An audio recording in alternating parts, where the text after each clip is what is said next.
So yeah.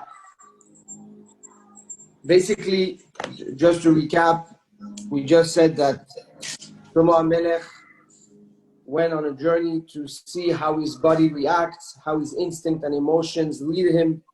And based on that, he understood where his essence is taking him. His animalistic essence is taking him, number one. And number two, what he has to change or what he has to fix in order to be in harmony with his mind and with his neshama. ופניתי אני לראות חוכמה והוללות ושכלות, כי מהאדם שיבוא אחרי המלך את אשר כבר עשוהו. So I decided to immerse myself and start diving into the chokhmah, והוללות ושכלות, and the negative influence of the futilities and the mundane nonsense that the world has to offer. How can you come in front of a king after you've done something and you don't know about it? Meaning, now Shlomo HaMelech is basically saying, if you want to better yourself, there's a few elements that need to be taken into consideration. Number one is to acknowledge what is good and what is bad versus what is bad, and stop lying to yourself. So until you understand and you actually accept that there is things that are done wrong, you can never fix it when the day of judgment comes. And that is by focusing on the chokhmah, on knowledge, focusing on what's important, and creating this contrast between what's valuable and truthful versus what's mundane and fake and futile. And only then can you actually face the king and kind of appease his anger or appease his judgment by coming and saying, look, I know what's right, I know what's wrong, and I acknowledge what I did wrong. So basically, what the Metzudat David, and it's a concept also that is brought by Rabbi Yehuda Dessler, is in the tachanunim that we do. When we do tachanun, and the reason why we do so much tachanun on Yom Kippur, on Rosh Hashanah, the teshuvah that we try to do during the month of Elul all the way to Yom Kippur is basically to tell Hashem, look, I judge myself. So if I judge myself, what's the point to be judged again? Right? There's a rule that if you go in front of a court and you've got a judgment already, you cannot go to another court and outrule the judgment. If you go from one bedin and the bedin gave a judgment, you cannot run to another bedin. So basically, what Shlomo HaMelech is saying, the only way you can actually be in control of your own judgment and your own faith when you face Hashem, whether it's on Rosh Hashanah or after 120 years, is if you're actually judging yourself. But you can only judge yourself if you're honest with yourself. And if you don't, how can you face the king? You've done so much wrong. How can you go now in front of the king and say, hey, judge me? So now, if you will, Shlomo HaMelech, after he's done this research of the quest of the soul, the quest of the emotion and the animalistic tendencies, he comes and says, okay, now that you have to be aware of it in order to deal with it. Because if you're not, how can you live knowing that you're going to be facing the final day of judgment and just not have an answer? It's terrible. It's like you're going for a life decision interview, and you're not ready. You didn't look at the material. You don't know what to expect. You don't know what to answer. And you were given a manual to learn, a book to learn. And you're going to be tested. You're going to be asked questions. How can you get in front of the person and be clueless? It's the biggest shame a person can face. He continues and says, וראיתי אני שיש יתרון לחוכמה מן הסכלות כיתרון האור מן החושך. And I saw, after facing or, putting together in contrast wisdom, knowledge versus futilities, nonsense, right? Exactly the same contrast we find between the light and darkness. Now, we need to understand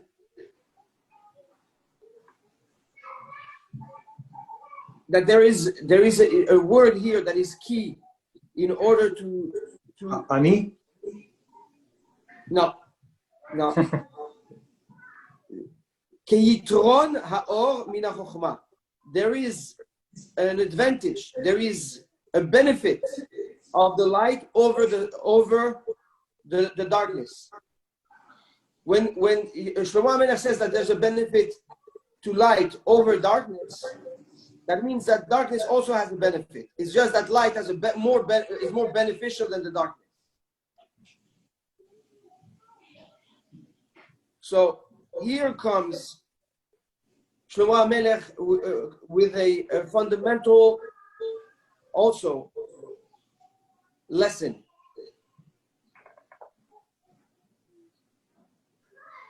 Rabbeinu Yonah uses it a few times. He says that and I think we spoke about it, that darkness was created in order to appreciate the light.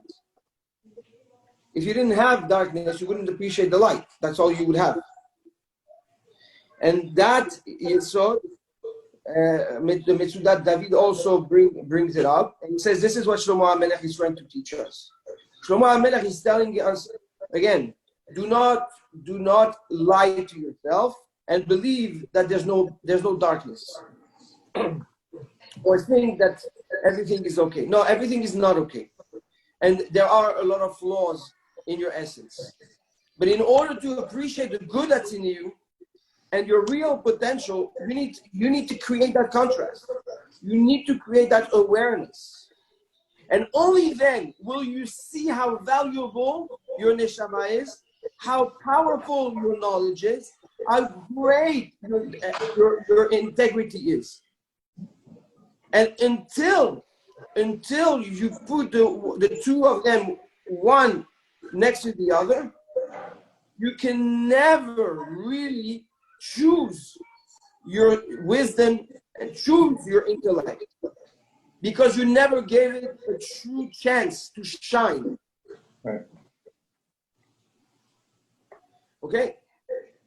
So it is extremely important, again, and everything from the beginning of the second perek all the way until now, those 13 pesukim, come to create and focus on the important and emphasize on the vital need, okay, of truth and of comparison and contrast between the good of you and the flaw that's in you, for one reason: in order to see how powerful you really can be. The problem is that we shine behind the good qualities of our animalistic tendencies, the ones that are socially accepted, that are liked by our surrounding. Can you give an example? What do you mean? What do you mean? If you are, I'll give you an example that my grandfather used to tell me all the time. He used to tell me, your yes is worthless if you cannot say no. So here you are with a tendency to always say yes. Always yes. Yes to everything. It's great. It sounds great. But when your yes start destroying your growth, your family, your potential, your ecosystem, your yes or your tendency to say yes is not good anymore. It's bad. So comes, my grandfather used to tell me, your yes is only worth something if you can say no. If you cannot say no, it's worthless because it's not a yes. It's just an instinct. It's when you have the ability to say no that your yes becomes powerful. Okay? So if you have a nature and your nature is good, you hide behind your yes. Yes, I'll do this. Yes, I'll accommodate. Yes, why not? Yes, for sure. Yes, yes, yes, yes, yes. You hide behind the good that people see in you being so kind. But that doesn't mean that kindness is really an asset. It could be an asset sometimes, but it can backfire and destroy you in others. Or you just don't want to deal with telling your wife no. The wife parasha is the wife is exempt. It's exempt. When you say yes, you just say yes to her because no matter what, you lost. So we're all in the same boat. Just say yes, yes, yes, yes, yes, yes, and then that's it. So here be careful. This is a recording. Yeah, I'm good. I'm good for it. It's public. So basically the point is that until you don't benefit, okay, from the contrast, you will always hide yourself behind what's comfortable, emotionally, instinctively comfortable. Comes Shlomo HaMelech and says, until the day you actually allow your intellect, your da'at, your chokhmah to shine in that darkness, you will never know how powerful you really are and how impactful your essence can really become. And here he brings an example that empowers, if you will, the need or the desire to want to have the chokhmah shine. Hechacham enav berosho. The chacham has his eyes in his head. Ve'aksil, and the fool bachoshech olech, goes in the dark. Ve'yadati gamani, and I know myself. Shemikre ehad yikre et kulam. That the one that at the end everybody faces the same fatality. He refers now to death. What is he saying? The chacham has his eyes in his head. What does that mean? He knows where he's going. Huh? He knows where he's going. Oh, he knows where he's going, but also, what does he mean? Everybody has eyes in his head. What do you mean? Where are the eyes if not in the head? So, the head is on top. So we're going to go 2 layers. 2 hidushim, beautiful hidushim. First, his eyes are not in his lev. One second. True. That's the second one. But wait, is the eye is high? So right, the highest point of the body is the head. The eyes are in the head, meaning they can see very far. They can see very far. When you see far, you can anticipate. You can organize yourself. You can prepare. You can build. Right? You lower the risk factor. The unknown shrinks. However, the fool lives in the dark. What does that mean? When you're in the dark, what do? You focus on what's the next step, where your next step is going to be. You cannot see far, so you touch. You look down and you try to see if the ground is solid. So at the end, you actually never know where you're heading. And all you focus your OCDing on is, can I put my foot or not? Is there a rock or not? Is there a michshol? Is there something where I'm going to fall? Is it safe or not? So instead of focusing on the growth, he focuses on what's the next step? What's the next step? What's the next step? Now, this, at the end, says Shlomo HaMelech, look, is a major difference in your behavior in your own life, right? In your ability to grow. So the Chacham is the light. When you have light, you can see far. The fool is the darkness. And in darkness, you cannot grow. You can just do baby steps one by one, but you can never really grow. So your instinct basically is what? Is a ping pong game between you and the situation you're facing. So it's always, okay, am I progressing? I'm not progressing. Is it the right thing? It's not the right thing. Am I responding correctly or not? But you don't never know when the ball is going to come back. So you're always in the defensive. Where the Chacham is the guy that plays golf. Okay, he knows, he sees the field. He can hold to the club. I think it's called the club, and boom, and swing, and hit the ball very, very far instead of always being in the defensive and playing a ping pong game. One is more relaxed and calculated versus the other one is much more intense and never knows what to expect. Now, listen, they're both great games. Don't get me wrong. Yeah, it's an analogy. But this is the Chacham versus the Ksiv, versus the fool. Even though, says Shlomo Melech, at the end of the day, the fatality is the same. Everybody dies. Okay. Yeah. That's the first level.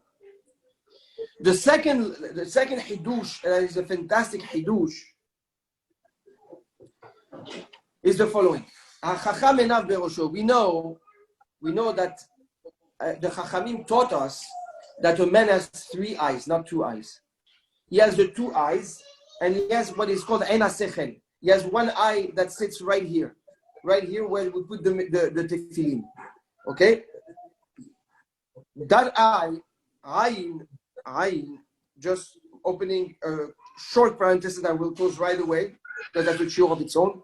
Ayin is the gematria of 130. Ayin is 70, Yud is 10, that's 80, and Nun is 50, is 130. If you take 5 names of God, 5 times 26 equals to 130. Okay? This is why in Kabbalah, the spiritual structure of the eye is 5 times the name of God. That represents the 5 chasadim, the 5 layers of mercy versus the 5 layers of judgment in each eye. So the right eye represents chesed and the left eye represents judgment. And that is what keeps our eyes healthy. The 5 names of God, the combination of the 5 names of God.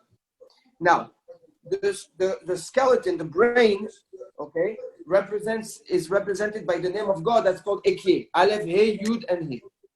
Now, if you write the Aleph, He, Yud, and He in open letters, Aleph, Lamed. No.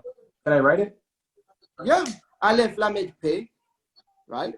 He, Yud, Vav, Dalet, He, okay, and so that represents the skeleton of the head of the man. If you take the inner letters of that name, of Aleph, Lamed, Pe, He, Yud, Vav, Dalet, He, so you take the Lamed and the Pe of the first letter, and then you take the He of the second He of the second letter, and then you take the Vav and Dalet of the third letter, and the second He of the fourth letter. You understand what I'm saying? Yes. Are you guys following me? Yeah? It equals to 130. Also Ayin. Chachamim teach us that we have 3 eyes. We have the 2 eyes.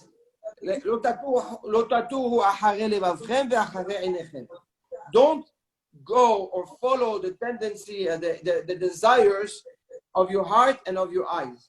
The eye see and the eye desires, right? So says Shlomo Melech, Chacham, Einav, Berosho, his eyes are in his head, meaning his eyes are controlled by the eye of the Ein HaSechel, by the eye that sits in the intellect. This eye that is in the intellect is an eye that has the ability to foresee things, and the more you empower it, and the more you become somebody that is connected to a source of wisdom that breaks the layers of physicality. the Navi, the Tzaddik, right? That we say this one has Ruach HaKodesh, you can see things that others can't see, or the Navi that is because the third eye is alive.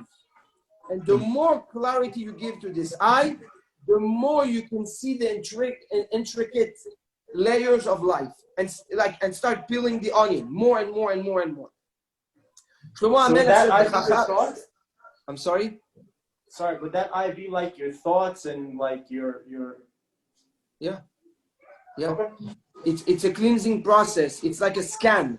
It's like a scan that now does not, again, act reactively as a sense, but it's used as an essence.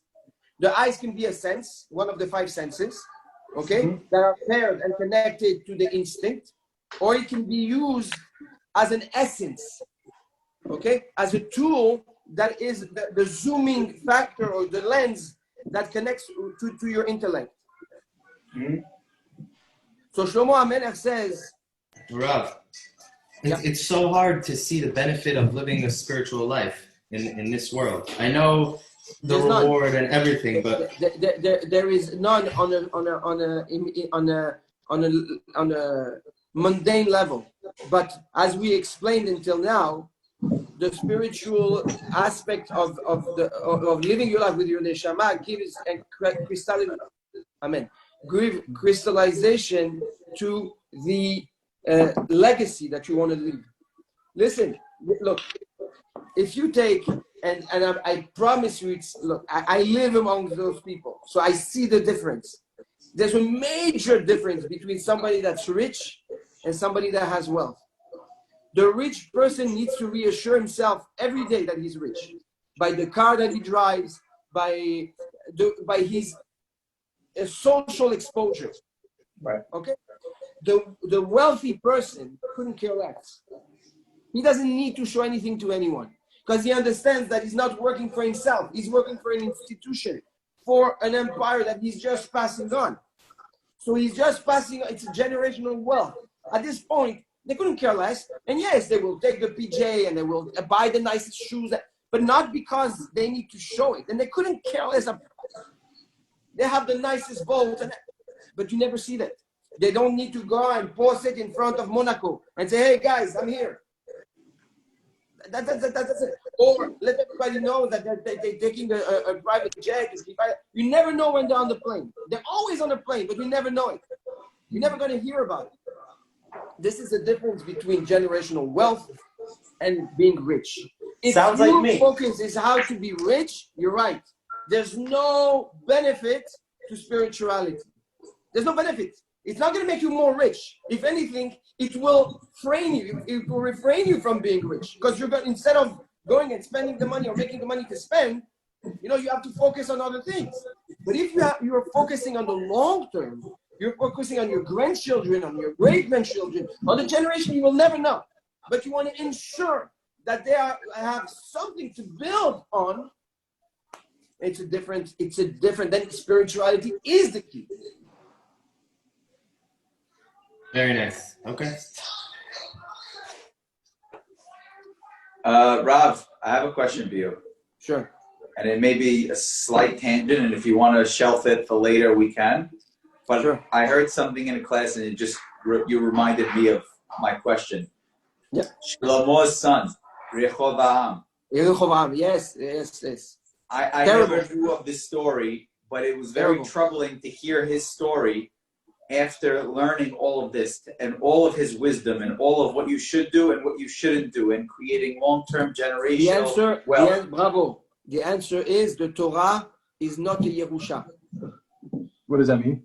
Yeah. It's not it's not something to pass. It's not a heritage. It's not a heritage. Meaning you can be the biggest Talmid Chacham, but have a challenge. I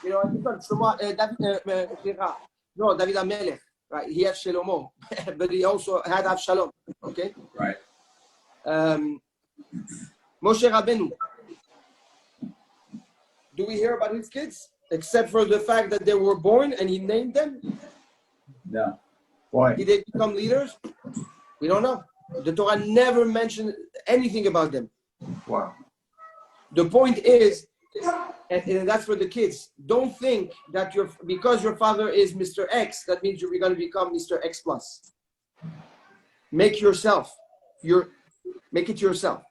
But now I'm asking on, and I'm very clear on that level, but I'm asking on Shlomo's level. You talk about all the wisdom he acquired in all areas of his life, but as his responsibility as a father to teach his son so that he then goes off and hopefully goes in the Derech HaYashar. What age Shlomo HaMelech was a king? 13. At 12 years old. 12. Okay. We mentioned what age he passed away? 53. At 52. Remember, 52, right? That means that most of his life, 40 years of his life, he was a king, ruling a nation. Okay?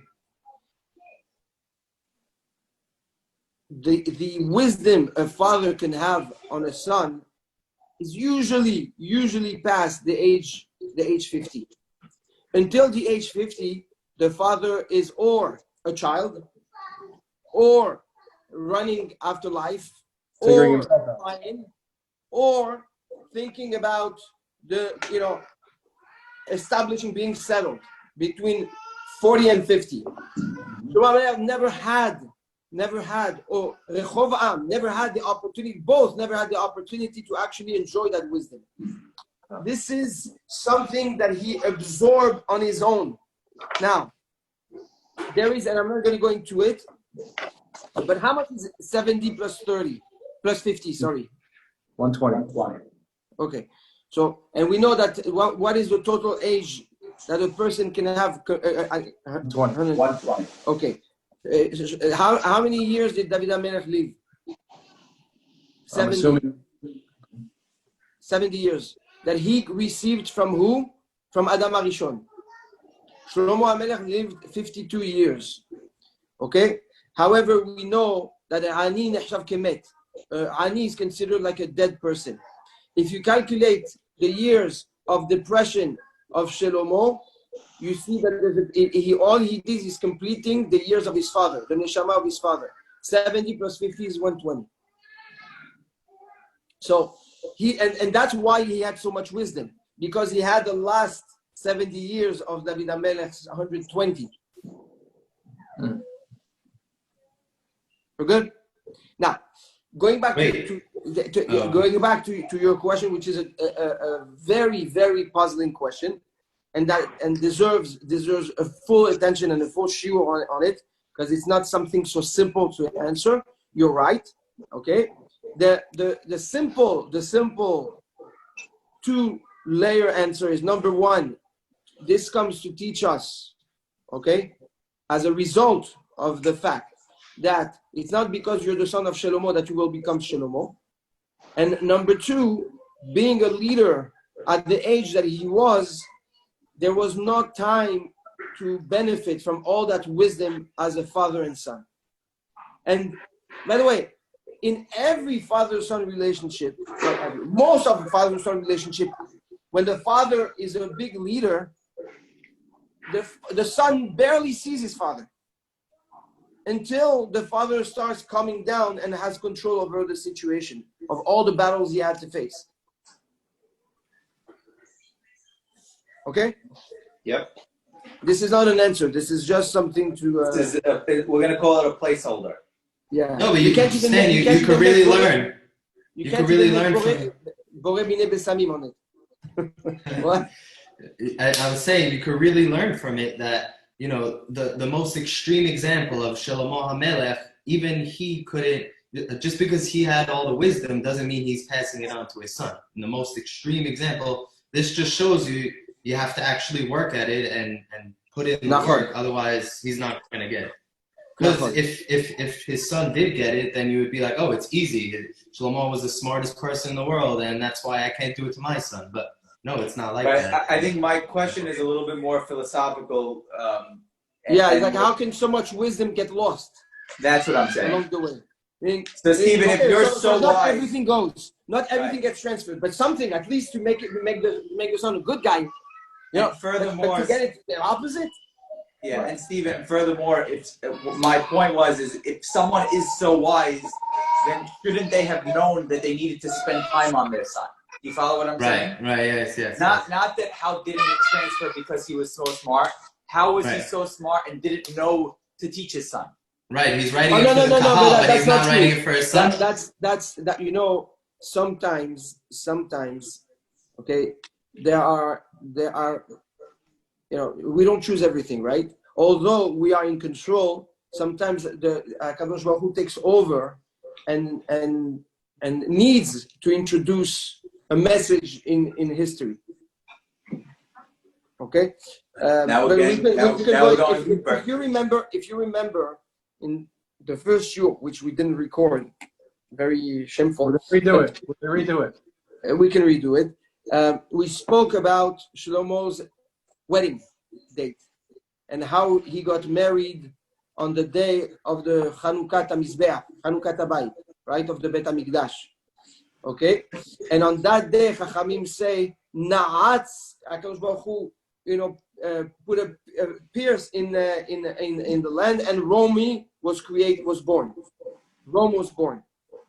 Okay, Rome today was the rebirth or the rebirth or the rephasing of Avodah Zarah.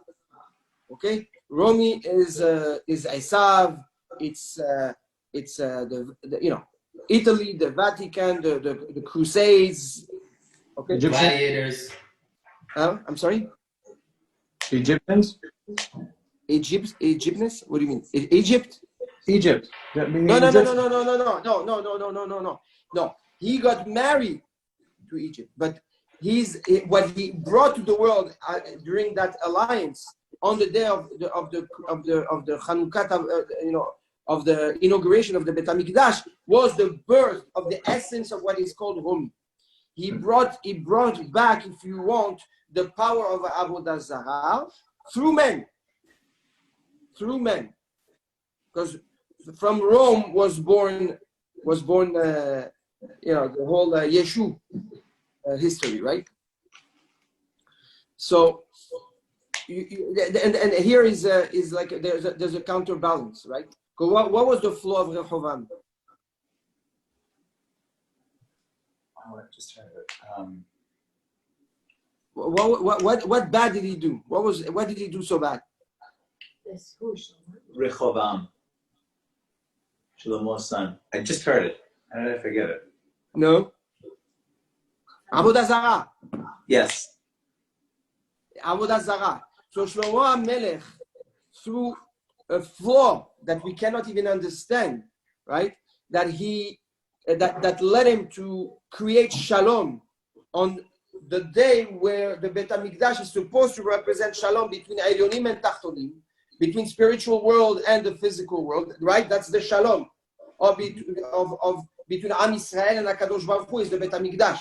Korbanot, sacrifices, and everything, right? And it's also a place where infinite and limits can coexist. Omdim, Sefufim, Mishtachavim, Meruvachim. The Am Yisrael used to stand one by one tight on Yom Kippur, but when they heard the Shema Meforash, the name of Hashem, everybody would bow and had the place to bow completely, which was another miracle, right? So here it's the perfect harmony and peace between spirituality, between Hashem and Am Yisrael and the physicality. Okay, but Shlomo HaMelech takes it in a different direction. The peace between the nations and Am Yisrael, and not only a peace, but a fusion and a union, which leads to what? To, if you want, coexistence between darkness and light. Okay, and this brings birth to the darkness that will come from the light, which is Christianity that comes from Judaism, Yeshu. Darkness that comes from the light. Rehoboam is, if you want, the outcome of his union that led to Avodah Zarah. Just like Avraham Avinu, okay, ends up with Yitzhak and Ishmael, right? If you want the negativity of the dark side or the flaw of the union of Shlomo, brought Rehoboam. Pretty scary. Yeah. But that's a shoe of its own. I just touched. Placeholder. We're gonna shelf it. Yes. Okay. So we close the parenthesis. Now going back to the the eye of the sechel of the thing. This is just and with this I don't want to go into it again. But where I wanted to lead is that we said that we have ayin hara and we have ayin tov, right? We have the good eye and the bad eye. The bad eye is the left eye that awakes judgment. The good eye is the right eye that awakes chasadim, mercy and kindness, right? This is why this is one of the sources where the Chamsa was born. The Chamsa, right? The five, the Chamsa was born from where? It's from the 5 names of God that are in the structure of the eye. Okay? That basically say, okay, we're giving you the Chamsa, we're empowering the Chesed, the good eye, and we're hiding with the hand the bad eye. This is really where the 5 came from. Does that 5 work? That's a whole other class. I'm not going into that. I just spoke about. I don't want to go there. All I said is the root of the things. That, now after that. Oh, that's what we just did. Right? That's what we did. So after all this wisdom, after all this contrast, okay, there is still a fatality. Is that everybody dies? Doesn't matter you're chacham. Doesn't matter you're a fool. Okay, the fatality is that we all die. The same thing that's going to end up happening to the fool is going to end up happening to me. Everybody's dying. So why did I have to add so much wisdom? And I started feeling, I started talking to my heart. Yeah, that maybe that's also heaven. Now it's also futilities. Or that is also the purpose of spirituality. This is also the build up. This is how you build your spirituality. By acknowledging that there is an end to life. A way to build the afterlife is to recognize that life is limited. The Zohar HaKadosh says that a person thinks he's going to live 1,000 years. And because of that, he takes the leisure and the luxury to waste his time, waste his potential, because he has time. What do you mean? What do you mean? 80, 90 years old. What are you talking about? I have 1,000 years. A person thinks he's going to live 1,000 years, says the Zohar, even though everybody knows. Who lives 120 years? So comes Shlomo Melech and says, in order to build, this also is Havel, is the Hevel P. This also comes from HaKadosh Baruch Hu. This is also part of the build-up of your spirituality, is to recognize that there is an end. And at the end, we're all going. Even to the one that has Chokhmah. And might think, okay, I'm on the right path. I'm a tzaddik, I do mitzvot, ma'asim tovim, I give tzedakah, I do everything right. I'm good. No. You're also going to die. So make sure to put your full efforts and potential. How? How do you enhance your potential? How do you trigger your willpower? By always keeping this contrast with the darkness. So that you can allow the light to keep shining and pushing you forward. I think it's amazing every time he says Hakol Hevel, it's amazing that you could look at it on the Peshat level and say, well, if everybody's going to die at the end And if everything is futile, then there's no purpose in doing anything. Or because everybody's coming to the same end, you need to put your full energy, no matter how good you become, you need to do more and continue to do more, because you never know when the end is coming. That's right. So that's what And he's getting. why is that so important? And with this, I'm going to have to finish. The next pasuk. Ki en zichron lechacham maksil leolam. We never remember the chacham and the fool. Because the days are coming and everybody's going to be forgotten. Everything's going to be. How can the chacham die with the fool? What are we saying here? We're saying if you live under the shemesh, then how can it be that the chacham and the fool live together? They're dead. But if you understand that the chacham lives with his neshama, so you will never think that the death of the chacham is compared to the death of the fool. Because it's not about the shechecha, it's not about the correlation of the two. Is that they were just both brought together so that you can empower one over the other. Beautiful. Great. So, guys. Great. I'm scared of the next pasuk, so it's good we're ending here. That's Thank you so much, Rav. Thank you, Rav. Love you guys. Thank you. Love you. See you on Monday. Yes, Be'ezrat Hashem. Thank you. Bye.